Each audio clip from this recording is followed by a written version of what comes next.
Hi, it's Bill and Christina from Sovereignty Lab. Hi. Giving you an update here what's going on at the Healing Center / Homestead. We made a list. We got a big list of stuff we're gonna go over today because it's been really fast. It's been absolutely crazy nutty. Yeah. The big thing, the bees. We got bees, what is it, 2 weeks, 3 weeks? 2 weeks tomorrow. Really? Yeah. Yeah. Yeah, it was like this. And today's what, June 29th? 28th? 29th, I think. Yeah, whatever it was. It was just a couple weeks ago. Like, it came together very fast. And I think it was a energetic thing that it was all really lined up. Because I'd been looking at bees for years, at least a decade.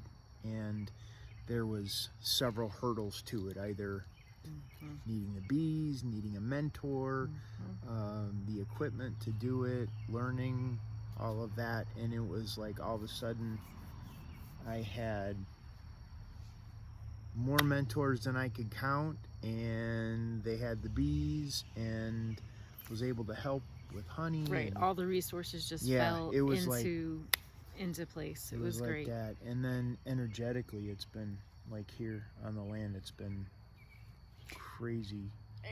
The speed has been, the shift, the energetic, like calm and just like relaxation and grounding in. Like, I know it sounds kind of like out there, but it's just, you can't even describe it except to like come and experience it. Yeah, you know, definitely something significant. And at a time when it didn't seem like the right time to get bees, everything just was like, nope, it's time. And here, I'm gonna give you everything. Like, here's everything. All you just need to do is say yes. It's like, well, it's like that thing, you know, the take a step and the support will appear. That's what it felt like. Yeah. So. Yeah, it was really a gracious gift how everything came together. So. Yeah. So anyhow, we got bees, and that's been pretty cool. What else? Oh, we got new rabbits. Yeah. A friend of ours was deciding to get out of the rabbit breeding and was like, hey, you know, I've got these rabbits, $3 and a doe, would you like them? And I'm like, sure, what kind of exchange do you want? And she's like Goodwill. She's like, now I don't have to take care of them and feed them. So she went home with pear sauce and we got 4 rabbits, and yeah, we're just kind of integrating the 4 more adults into our already 8 adult rich flock, or flock of rabbits, fleet, whatever you call them. They have wings now. And 35 babies that were bred that we've talked about in previous videos. So yeah, we have quite a few rabbits right now. The rabbits lay Easter eggs. That's why they have to have wings. Anyway, the fleet. The fleet. Flock. Flew. So we got the rabbit. Yeah, and the babies are getting bigger. We got so many freaking rabbits right now. It's crazy. Yeah. Little black ones and white ones. They're adorable. You know. And it's like, we'll figure out what to do with them and how to, it's like that's the next step into the rabbit breeding, is figuring out how to get them, the grown out faster, so that they get up to weight sooner, so that we're not just feeding for like 6-8 months to get them to a good harvesting weight. Yeah. I feel like that's something I'm going to be reaching out to this woman, because she seemed to have that down. So Michelle. Yeah. Well, so. And that's the next part of the evolution of things. First, we figured out how to mate them. Then figured out how to make sure the baby stayed alive. And then how they would grow. And so we got that figured out. Now we got 30 some rabbits we got to figure out. Thus the Sovereignty Lab thing, like figure this out, and then the adventure. Yes. Oh, and this hive here, this was that was a gift from a good friend of mine. He passed away a few years ago, and that was another thing. Yeah, with the hive, on be able to use that next year as this hive grows, and learning how to harvest or catch wild bees. that's a whole nother concept, and swarming, and I mean, there's so much to it. It's quite a art and a science. It's pretty amazing. It's So. Well, we got another visitor or guest at the rooster. Oh yeah. So yeah. we one-eyed rooster. We picked up Mr. Patches. He's a barred rock rooster, just as sweet as can be. Follows us around like a little pet, and the cool thing is he's kept the groundhog away from. Yeah. So we had a problem with the groundhog, groundhogs love young shoots of stuff, and so of course that's a budding garden. He didn't give a shit if it was new or not. He just ate everything. Like flat to the ground. So anything that was coming up, it was fair game. But since we got the rooster, which I wasn't crazy about the free ranging of the rooster. Right, which we were leaving him out until we could figure out which coop and how to integrate him in. Chickens kind of shit everywhere, and they dig things up. So they can really demolish a garden. There's pros and cons of all of it. So, yeah, he seems really cool. Like he's got his little area, and he does that little thing where he kind of like runs up next to you, and you think he's gonna attack you, but he's just kind of like, hey! He's just kind of like a little kid that wants to keep up with you. Right. So funny. So he's been a really good boy, kid, pet, I don't know, rooster whatever. Addition. He's okay. Yeah. He's a wiener sometimes because he aggravates one of the coops. He goes over there and pisses off one of the other roosters that we have, and so he's like just standing there knowing they can't do anything through the screen, and the other roosters like attacking. Yeah. So he gets a squirt bottle now, like a cat. My daughter chases him around with the squirt bottle to keep him over by the coop he's supposed to be by. So it's kind of funny.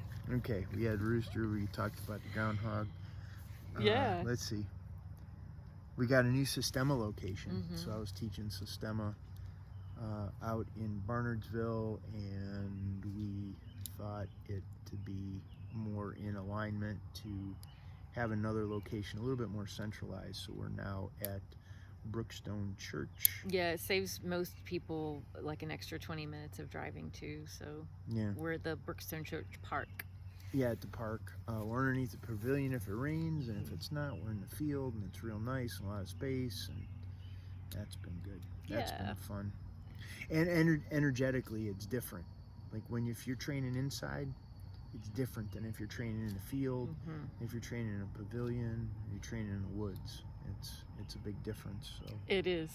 It definitely, as a new student to Systema, it's like, whoa, like you think about different things, you're integrating in a different way, and it's helping you ground in your neurology in different settings. So I kind of like that aspect of it, even though sometimes I'm like, oh my God, I don't want to like go roll around on the concrete or in the grass, and then it's like, well, wait a minute, like you're getting over some other aspect that you've been holding on to, so it's kind of cool. Or not. Let's see. Knee Pain Guru's been picking up. That's been cool. So we had that. It was like this year, just kind of looking at the pattern. Beginning of January, it's like we took off out of a cannon, and things were going crazy. And I was busy as all get out with clients here in person. And then, me too. With you as well. And then when you started getting hit with those, what are we calling them now? What do we? Constellation of symptoms. Constellation of symptoms. Could be, may or may not be mini strokes or whatever it was, but there was some neurological things that, fatigue and being real tired and the memory, weird brain scramble and the contraction of the whole central nervous system, that being off balance and just being disoriented.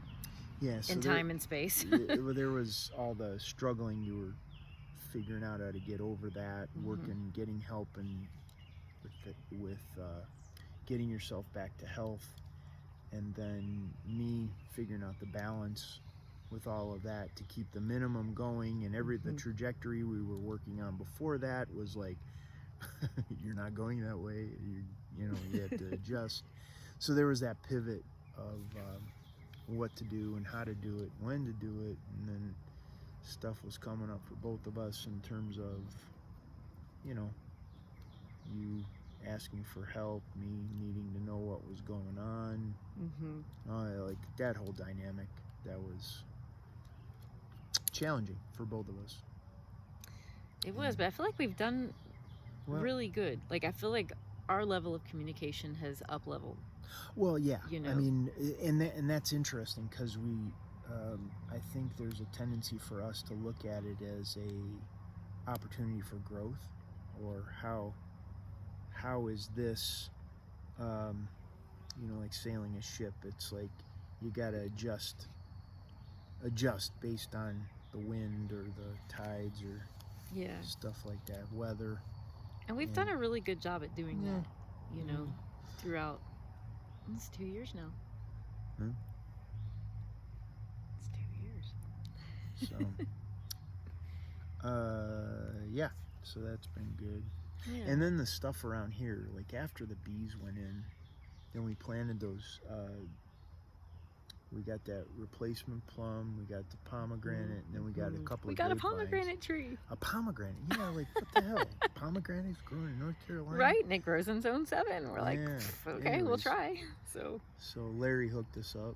Yeah, it's really exciting. And so that's been going. The garden's been growing real good. Yeah. It's like, it's been interesting because we're kind of in a little valley and working with improving the soil, the microclimate. Things are cooler, so the sun doesn't shine down as much, and so things have a slower time getting started. And I think if it was warmer, and one of the things we're working on is a greenhouse for later this year and the next year, so that's gonna, I think, help improve a whole lot. You can hear the bees. Yeah. Well, when the car's not going by, you could hear the bees. We got grapevines too. We already said that. Maybe We'll say it again? We'll say it again. Department of Redundancy Department? I don't remember. You know what? Hey, guess what? We got grapevines. Okay, next. What do we got? The sprout stuff. Oh, yeah. So we connected with a local company in Weaverville, and they sell microgreens. They sprout seeds and then they cut them and they sell them. But once they cut them, all of that stuff that's in that tray, the good soil that they were using, and the greens, they would need to get rid of them. So we're giving it to the chickens. We're building garden beds with them. What else are we doing with them? I screened some of the growth and the seeds out today and used it for potting soil for some new seeds. So, you know, that took a couple minutes. It wasn't hard. You know, I found the screen box for free at the dump the other day, or the recycling center. So I was like, okay. What else we got? Been drying a lot of herbs and harvesting, making a lot of stuff. tinctures and salves, and really upped the medicine making game this year, which has been really great. And it's also allowed me to do a lot more custom medicines for my clients and stuff, which has been wonderful, which I've also gotten my pharmacy more organized this year, which has been amazing. So that's been, you know, something. It's like one of those things from childhood, like you always wanted to do it and finally it's happening, and it's like, yay. You know, you get to realize those dreams finally and make them happen. Yeah. Do you know we got grapes? Anyways, That's next. so great. Yeah, I know. It's so great. Dark. Okay, the herbs. We got a lot of herbs. Like all the stuff in the kitchen. The stuff's hanging all over the place, which is pretty cool. The hair stuff you've been making with the herbs. That's been cool. Yeah, Jen from is Paulina Farm. Paulina. Yeah, Paulina she's Farm. amazing. She cuts hair. She cut my hair. Remember, I used to have. It's not there anymore. And I'm getting my hair cut tomorrow by her, which is seems really fortuitous that it's happening right now. So I thought it was an interesting piece around using herbs and oils and stuff like that with the hair, and how that contributes to, was it male pattern baldness? Yeah, it helps with like just the nutritive aspect of like why we're losing hair, and there's so many herbs and oils and things that we're using that, you know, help restore hair and make the hair shinier and stronger, and, you know, all the things that you want, you know, especially having curly hair like we do. Mm-hmm. So yeah, it's really exciting. She's really awesome. She's makes all kinds of amazing organic products for hair care, and she's a really good hairstylist, like really, really good. So we're able to take what Jen was sharing, and then Christina has been making the Products. It's like tea. Yeah, it's we like make a hair tea that we spray on our hair every day, and then a hair oil that we use before we wash, and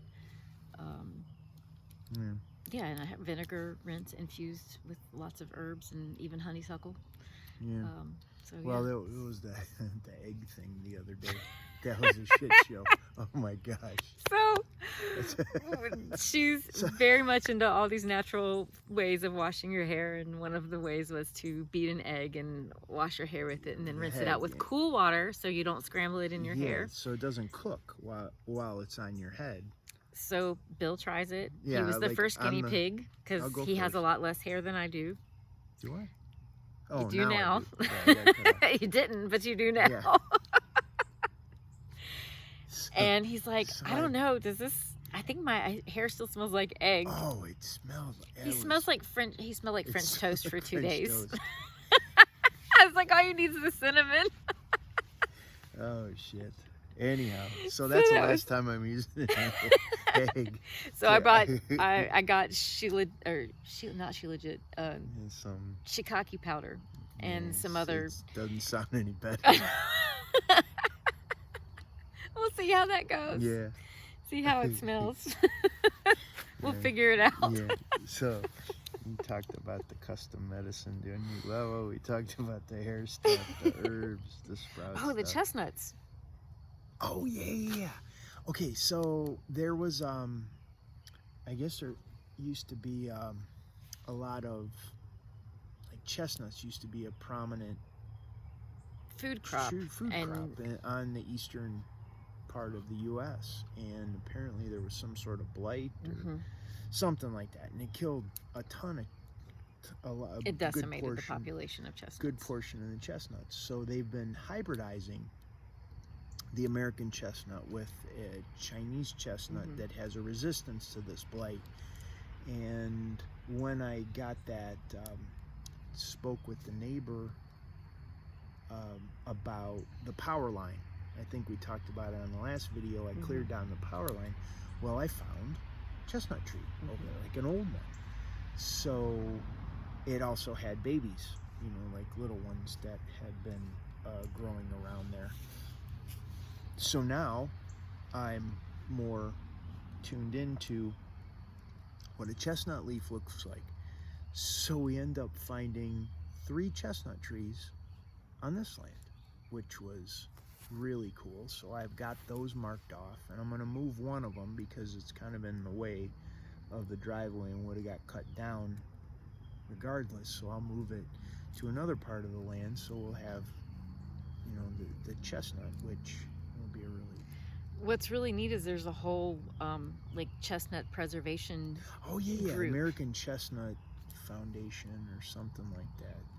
So we took a cutting there to have it analyzed to see if it's the right species. They do the genetic thing on it, and they're gonna see how they can utilize it possibly. I guess they mark where all the chestnut trees are in the U.S. So, but that's besides the fact that we can't eat them. That was another adventure last year. We got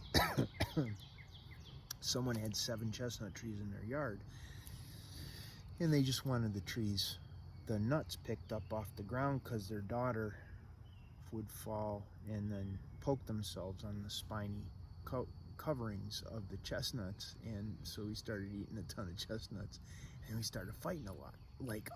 And it just was like, what is going on? It was like being in the Twilight Zone, because none of it like was logical, rational. Like it was weird.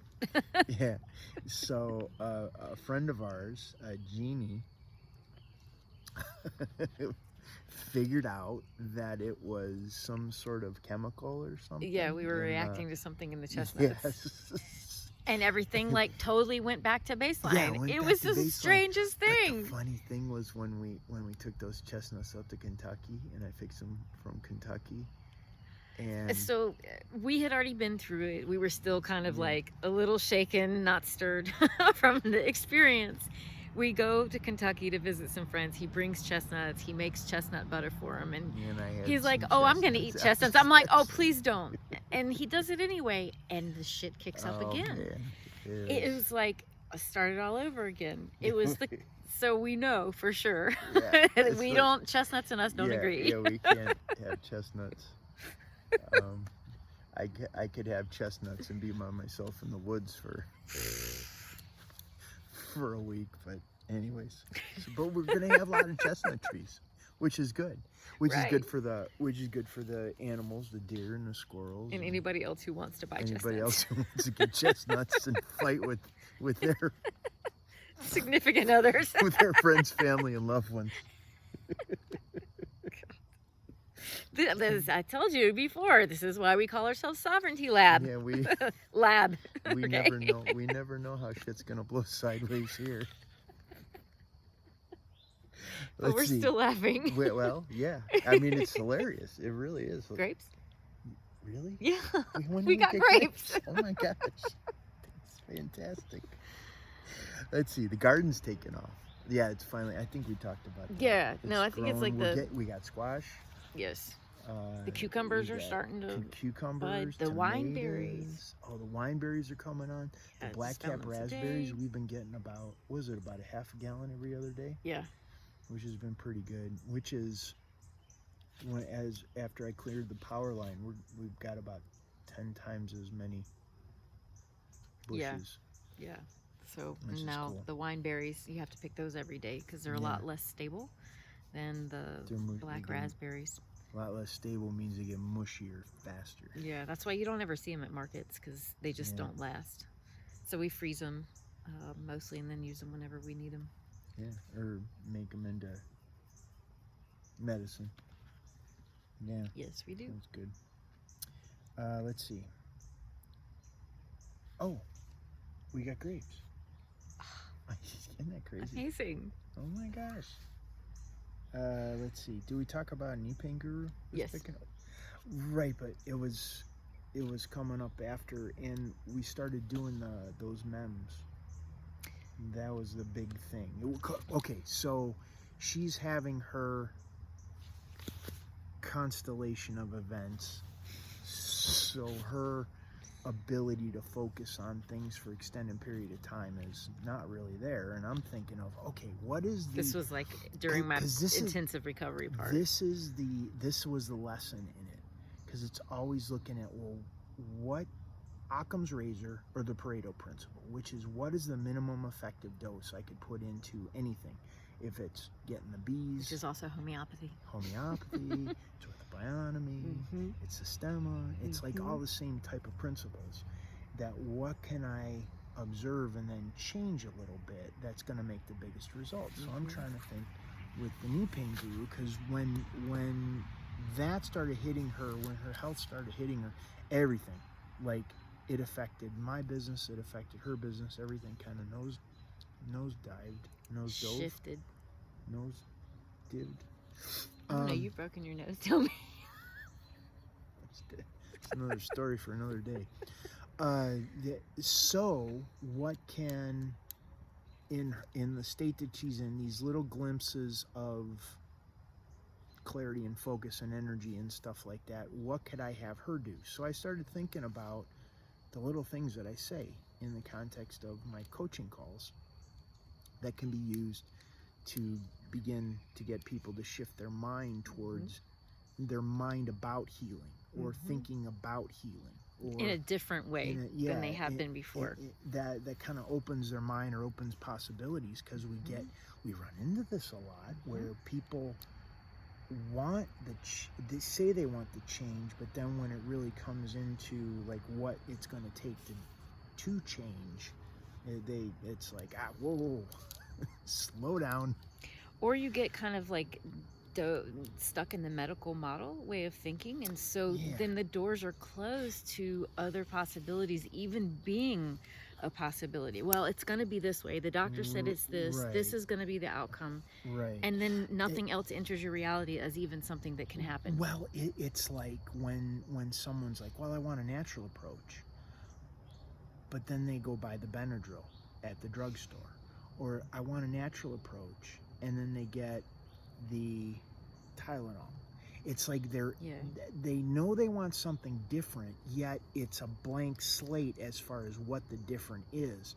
So people default to what they know and what's comfortable for them. So they'll go back and get the Tylenol, the Advil, and the Nuprin for the headache. They won't think of the remedy, whatever, belladonna or bryonia or whatever comes up for them, for using it instead of, or working on specific points in their hands that'll relieve the tension and the headache, or maybe drink water because they're dehydrated because they're getting a headache. So they aren't quite there yet. So it's like, how can we begin, or with the MEMS, begin to map out the different thinking, like point in that direction. So it's like, oh yeah, that's another way of approaching my knees. Different thing. So anyhow, we've been doing that about, I guess, a month and a half now. Something like that. In there. Yeah. And it's starting to take some traction, and we've been tweaking and adjusting the images and coming up with some pretty funny ones. They're funny. The one about the knee pain isn't sexy. Knee pain isn't sexy, yeah.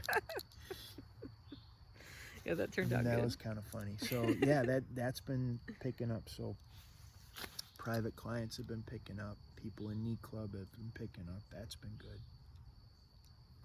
And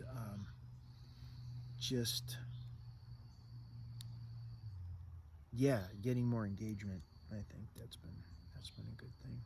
Yeah. Let's see. And we're offering. We are. Well, it was one of my clients that is coming from the Washington, D.C., Virginia, Maryland area, somewhere around in there. And he's going to be coming for a 6-day intensive. And we're really excited about that. Yeah. Because it's like, helping people online is cool. And I get great results. But having them here on the land, in person, is going to be, bringing them, kind of being the family. We're going to be eating meals together, and then I'll be able to do sessions, and he'll be able to get on a Pravilo, go to Systema. Christina will be able to take his case and prescribe remedies that will facilitate the breakdown of the scar tissue, and because he was in a real bad motorcycle accident. So it's like really getting into the nitty gritty of what's going to be the highest leverage to move him forward, and then being on the land as well, because we talk about all these synchronicities. So when someone is on the land with us here, these things start to interact with you, with whoever's here. Yeah, you get more of an experience of the intangibles of, what we experience on a daily basis, and what kind of just inadvertently transmits through our energy and being around us. And that's, one of those indescribable things until you're like there. And so that's why we're really excited to be able to, host this and, have that kind of transformative space for people. Like it's one thing to like talking to you on the video, but just as she was talking, I started smelling the honey from the hive, which is an intangible that unless you're here, you don't understand, or the things that I'm trying to think. So many things happen, stuff that happens with the rabbits, stuff that happens with the chickens, things that just, so many things happen here on a daily basis, and we're using that as information to pivot and adjust. Like, what does it mean? Right. How is it guiding? And you know how, like, when you hang around with people that are really aligned with you, and you suddenly start to have more ideas and more, like, things dropping in, it's just like, oh, things seem like happier and brighter and, you know, like, possible now. Like, that's the kind of stuff. That's some of the intangibles too. Well, it's like a rhythm. Like, yes. Being here on the land allows for a rhythm, your body to get into a rhythm that your innate knowledge and intuition and the synchronicities are allowed to happen when you're in an environment that facilitates that. But if you're going to your 9 to 5, and it's like you all waking up every day with an alarm clock, and you got all of this pressure in your daily life. And a life full of distractions. Yeah. You know? That's right. Yeah. So we're happy to do this. So we're looking forward to it. It's going to be so cool. And just to have that, because I was talking to him, and he's in a high pressure job and all that. And I was like, if I could just have you in a bubble, if I could just get you in a bubble, and then we could really allow to point out these things so you can see. Yeah. And that really ties into the getting quiet, pulling back. Yeah, this a whole constellation of symptoms, like, was such a big wake up for me to really be even more quiet and more grounded into myself, and how can I be more present, number one, with what I need when I need it, instead of allowing it to just, like, get really loud and uncomfortable, but also to give myself more permission, and I know this sounds strange, but to take care of me and to do what I need. Like, if I need to not go out, with my friends, or need to not call somebody back or answer a text, or, make dinner, then that's what I need to do. Novel concept, isn't it? Right. And it's just these things that really just allowing that to be in part of my flow, that it's okay to say no, and a lot more than I had been doing. Yeah. But it's also been pulling back from dynamics in relationships. I was just going to say obligations. Yeah. It's like where you feel this obligation to interact with somebody, or to be friends with them, or to do something because they did something for you. Like, all these different kinds of examples that can come up. And there's so many people that are, it's like they're trying to draw you into a dynamic or a drama to play out some sort of bullshit that it's like, yeah, we're good. Yeah, just keeping coming back to, like, I don't need to be a character in your play. Like, yeah. I'm happy with my life being quiet right now. Like, I don't need to play into that drama for you. Mm-hmm. And just being really clear about that, especially when things start getting loud and busy again, and just keep saying that. It's been really helpful for me. Mm-hmm. Yeah. Well, I mean, it's been good for both of us, because just stepping back from dynamics that it's like, it wasn't healthy. It's like, would you say codependent? Is it codependent? It's just some sort of, like, there's a hook in there somewhere. Definitely dependency, because it's like that addiction to the drama and to needing it to be loud and complicated. Yeah, like, so there is that dependency. I'm just not sure what to call it yet. It's like a dynamic that causes undue stress and tension on some level that a lot of times we blow by, and it's like, that's just how so-and-so is. Yeah. Horseshit. No, it doesn't have to be. And we've both been adrenaline junkies, spent the majority of our lives being adrenaline junkies. So coming off of that and knowing what that feels like and looks like makes us a lot more hyper aware of when it's starting to flare up again. Because we spend a great deal of time calming that down and getting out of that storm and regulating the neurology. So, yeah, that's what's been for us. So,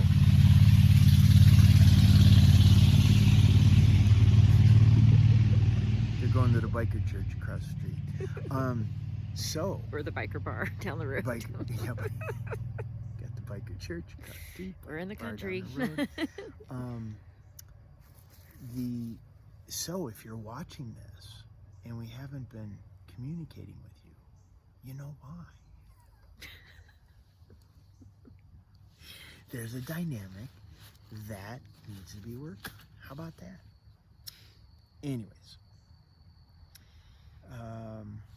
I think that's pretty much it. No, we got, let's see. Oh, okay. the Cedar, Cedar barn. Yeah, we've been coming across an incredible amount of abundance that's just been showing up. And without really looking for it. Yeah. You know, that's when it's like, it's like really meant for you, because it's like, oh, wait a minute, look over here real fast. And then it's like, oh, I actually could really use that. Yeah. So we came across, somebody was tearing down a barn. Yes. And they're like, well, we're going to burn it all. Come and get some. So, yeah, we got some cedar, and we're going to use it cedar from this barn. We're going to use it to build a wood-fired sauna, which is kind of exciting. Cool. It's also going to go into the greenhouse. And benches around the area where there's going to be a fire pit. Yeah. So. Yeah, it's all coming together, and I wish I could turn the camera on the moon right now, but you won't be able to see it. So. No, it's behind the clouds. Well, even if it wasn't behind the clouds. No. If it wasn't behind the clouds, you'd be able to see it, but it's because it's behind the clouds. Why would you show it to him? Anyways. It doesn't show up on the camera. Don't tell him that. Oh, and we're gonna be doing with Camella Foundation, which is a nonprofit. We better hurry up because it's getting dark. Just hold your head up. I'll get more light. We're going to be doing a 6-part series on ACL injuries.